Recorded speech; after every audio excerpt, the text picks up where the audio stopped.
Welcome to NS news. నేను సుమా. ముందుగా బులెటిన్లో హెడ్లైన్స్. పేదలకు వైద్యపరంగా సేవలు అందించడమే తన ధ్యేయమని ఎమ్మెల్యే పవార్ రామారావు పటేల్ అన్నారు. బుధవారం ఎస్ఎస్ జిన్నింగ్ ఫ్యాక్టరీలో నియోజకవర్గంలోని 144 మంది లబ్ధిదారులకు 35,50,000 రూపాయల చెక్కులను పంపిణీ చేసిన సందర్భంగా ఆయన మాట్లాడారు. తాను ఎమ్మెల్యేగా ఎన్నికైనప్పటి నుండి ఇప్పటి వరకు 4,000 మందికి పైగా లబ్ధిదారులకు ముఖ్యమంత్రి సహాయ నిధి కింద సహాయం చేయడం జరిగిందన్నారు.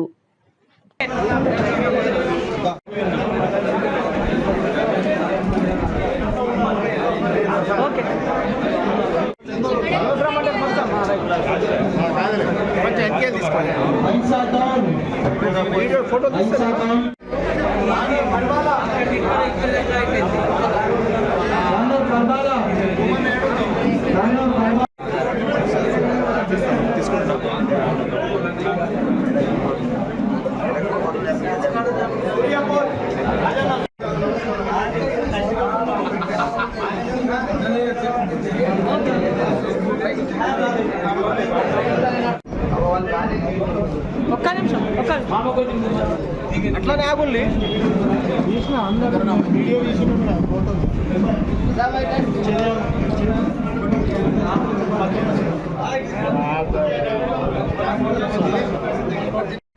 అటువంటి దాన్ని మన ఎమ్మెల్యే గారి నాయకత్వంలో మేమందరం ఏ విధంగా చేసైనా ఆ కుర్చీ మీద కాషాయ జెండా ఎగరాలనే ప్రయత్నంతో రాజకీయాలలో ఎవడు పెద్దరికం వాడి ఎప్పుడు సహజమే రాజకీయం ఇది. నేనేమంటా అంటే ఎదుటి పార్టీ వాళ్లకు ఒక విషయం వారి కోసం కాకుండా నేను వచ్చాను, నేను మాట ఇచ్చాను, ఆ మాటకు కట్టుబడి ఉంటాను అని చెప్పేసి ఈ రోజు మన కోసం వారు ముందు నడిపిస్తున్నారు. కాబట్టి రానున్న రోజుల్లో కూడా వారికి మనం అండగా ఉండి మున్ముందు కూడా రాబోయే రోజుల్లో కూడా భారతీయ జనతా పార్టీ ఈ ముదనూరు అసెంబ్లీలో కాషాయ జెండా ఎగురుతుంది. కాబట్టి మనం అందరం కూడా ఆయన వెంటే ఉండి నడిపించాల్సిందిగా కోరుతున్నాను. అలాగే గత 10 సంవత్సరాల పాలనలో ఏదైతే మన నిర్మల్లో ఉన్నటువంటి ఎమ్మెల్యే దేవాదాయ శాఖ మంత్రిగా ఉండి కూడా ఇంద్రకరణ్ రెడ్డి ఆయన ఒక 10 సంవత్సరాలు ఎమ్మెల్యే చేసి అలాగే దేవాదాయ శాఖ మంత్రిగా 10 సంవత్సరాలు చేసి కూడా మన బాసరను ఎలాంటి అభివృద్ధి పథంలో ముందుకు తీసుకోలేకపోయాడు. కానీ ఈ రోజు ఆయన ఎంతో కృషితో శ్రమించి ఎన్నోసార్లు ముఖ్యమంత్రికి వారు చెప్పులు అడిగిన విధంగా కూడా వాళ్ళు పోయి ఈ యొక్క ఏదైతే బాసర యొక్క ఆలయ అభివృద్ధి దిశలో ఆయన ఎంతో ఆలోచన చేసి ముందుకు పోయారు. ఈ రోజు మన సంతోషం, వారి యొక్క కోరిక మన కళ నెరవేరింది. ఏదైతే 372 కోట్లు ప్రభుత్వం శాంక్షన్ చేయడం జరిగింది. ఇమీడియట్లీ 225 కోట్లు ఈ రోజు అభివృద్ధికి పెట్టాలని చెప్పేసి చేయడం జరిగింది. కాబట్టి వారు చేసినటువంటి కృషిని మనము గుర్తుంచుకోవాలి. ఈ రోజుల్లో నాయకులు కేవలం డబ్బు కోసం వస్తారని చెప్పేసి ఆలోచన ఉంది. కానీ ఆలోచన మనలో మార్పు రావాలి. ఏ వ్యక్తి కూడా కేవలం డబ్బు కోసమే రాజకీయాల్లోకి వస్తాడు అని చెప్పేసి ఆలోచన ఉంది. నేను చాలా అదృష్టవంతులు. నాకు జన్మనిచ్చిన నా తల్లిదండ్రుల పూర్వని నేను ఈ పని కూడా చేస్తా అని సభాముఖంగా తెలియజేస్తూ ఏ బీమారీ వచ్చినా కూడా హాస్పిటల్లో పోయినా కూడా భగవంతుడికి ఒకటే కోరుకుంటున్న బీమారులు రావచ్చు. కానీ వ్యాధులు వస్తాయి ఖచ్చితంగా. మనిషి పుట్టిన తర్వాత వ్యాధులు వస్తాయి. ఆ వ్యాధులకు ఏ సాయం కూడా కావాలంటే ఖచ్చితంగా అయ్యేలా నిమ్స్ హాస్పిటల్లో పోతున్నారు. ఎందరో మన పిల్లగాళ్ళు ఇక్కడ నాకు ఫోన్ చేస్తారు, సార్ మేము ఎక్కడ పోవాలి హాస్పిటల్, ఏ ప్రైవేట్ హాస్పిటల్లో పోకుండ్రి, నిమ్స్ అతి మంచి హాస్పిటల్ ఉంది. నిమ్స్ లో వెళ్ళి ఆడ నేను ఎన్ఓసి ఇప్పిస్తా. ఎన్ఓసి అనేది దాదాపు ఈ రోజు వరకు 400 ఎన్ఓసి ఇప్పించిన 3 లక్షల నుంచి 7 లక్షల వరకు 400 ఎన్ఓసి ఇప్పించినాను. ఇంకా కూడా ఎవరన్నా వ్యాధులు ఉంటే నిమ్స్ పొంది నేను చెప్తాను, అక్కడ ఆఫీసర్ డాక్టర్స్ చెప్తాను, సూపరింటెండెంట్ చెప్తాను, ఆర్ఎంకు చెప్తాను, మీ వ్యాధి ఎక్కడ తక్కువ అవుతుంది. ఎందరో పంపిస్తున్నాను గరీబులకు. ఒక్కసారి లేకుండా సెకండ్ టైం ఎన్ఓసి ఇస్తాను, సెకండ్ టైం లేకుండా 3వ ఎన్ఓసి. వాస్తవంగా ఎన్ఓసి అనేది ఒకటేసారి ఉంటుంది. కానీ నేను నా స్వభావంతో అక్కడ ఉన్న ఆఫీసర్ కూడా నాకు 2 సార్లు 3 సార్లు ఎన్ఓసి ఇస్తున్నాను. ఈ అన్ని చేసేది ఒకటే, మీ పుణ్యం నా పిల్లగాళ్ళకి జరగాల, నా కుటుంబం సుఖ సంతోషాలు, మీరు కూడా సుఖ సంతోషాలతో ఉండాలని కోరుకుంటూ ఈ అవకాశం ఇచ్చిన పెద్దలకు ధన్యవాదాలు తెలియజేస్తున్నాను. ఆశతో ఎమ్మెల్యే పవార్ రామారావు పటేల్ గారి మీద ఉన్నటువంటి ఆశతో ఉన్నటువంటి బిల్లుని తెచ్చి తన దగ్గర పెడితే తను కలిగినంత మాకు సహాయం చేస్తాడనేటువంటి ఆశతో వచ్చినటువంటి లబ్ధిదారులందరికీ స్వాగతం సుస్వాగతం తెలియజేస్తున్నా. ముఖ్యంగా ఇంతకు ముందే చెప్పినట్టు మనం గత పాలకుల నుంచి చూస్తున్నాం, ఎవ్వరు కూడా ఇన్ని సీఎం రిలీఫ్ ఫండ్ చెక్కులు తెచ్చినట్టు మనం చరిత్రలో కూడా చూడబోమొచ్చు కూడా.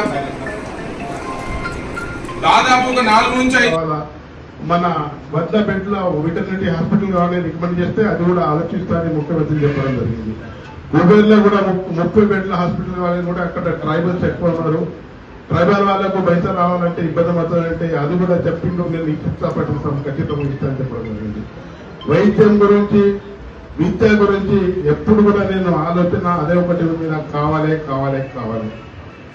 సాగునీరు గురించి మీరు చూస్తున్నారు, మొన్ననే అసెంబ్లీలో జరిగినప్పుడు 28 ప్యాకేజ్ ఏదైతే ప్రాణిత చేవేళ రాజశేఖర్ రెడ్డి చేసిన ఘనత అది కుంటి పడిపోయింది. ఒక పని పూర్తిగా కాలేదు. 700 కోట్లు గీట ఇస్తే ఆ పూర్ణ లిఫ్ట్ ఇరిగేషన్ కంప్లీట్ అవుతుందని అసెంబ్లీలో కూడా చెప్పాను, మన ముఖ్యమంత్రి కూడా చెప్పాను. ముఖ్యమంత్రి గారికి పర్సనల్ గా పోయి కలిసి అసెంబ్లీ ఛాంబర్ లో సార్ నాకు ఇది కావాలా, 28 ప్యాకేజ్ ఏదైతే ఉంది అది కావాలంటే పటేల్ సాబ్ నేను ఖచ్చితంగా ఇస్తాను. బడ్జెట్ లో కూడా పెట్టాను.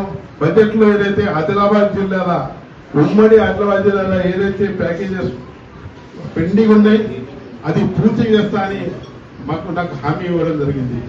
ఈ రోజు నా అదృష్టం అనుకుని నా పూర్వజన పుణ్యం అనుకుని బాసర్ ఆలయానికి నేను ఎన్నోసార్లు కృషి చేసిన, అసెంబ్లీలో కూడా మాట్లాడా. ఇక్కడ కొండ సురేఖ మేడం ఎండోమెంట్ లిస్ట్ కూడా వచ్చింది. మా అమ్మ మీరు మాస్టర్ ప్లాన్ శాంక్షన్ చేయండి, మీ దగ్గర పైసలు లేకుంటే లేకపోయా నేను భిక్ష స్టార్ట్ చేసి భిక్షం అడిగిన మందిని డెవలప్మెంట్ చేస్తానని చెప్పడం జరిగింది.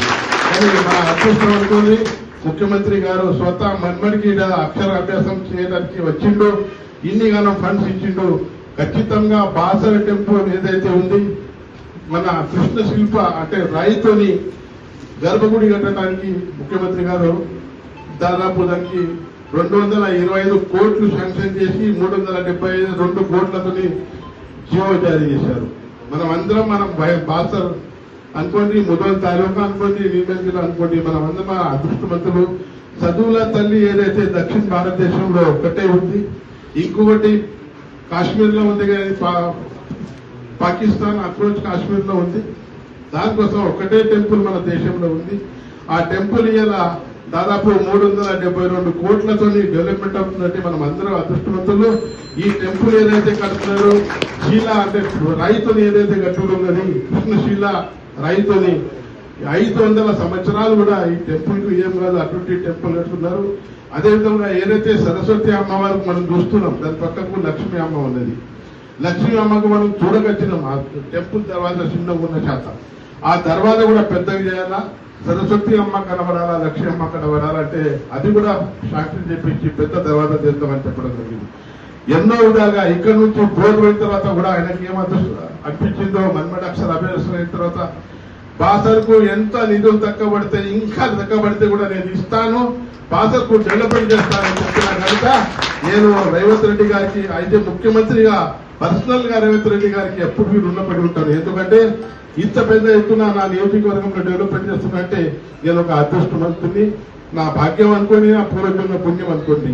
28 ప్యాకేజ్ ఒకటి కంప్లీట్ అయితే 50,000 ఎకరానికి సాగునీరై ముదోల్ గాని, తానూరు గాని, గుబీర్ గాని, బాసర్ గాని, లోకేశ్వరం గాని అన్ని మండలాలకు శిష్యశామలం చేసి ఒక అద్భుతమైన తాలూకా చేయాలని ఒక కోరికతో ఉన్న ఖచ్చితంగా ఈ 28 ప్యాకేజీ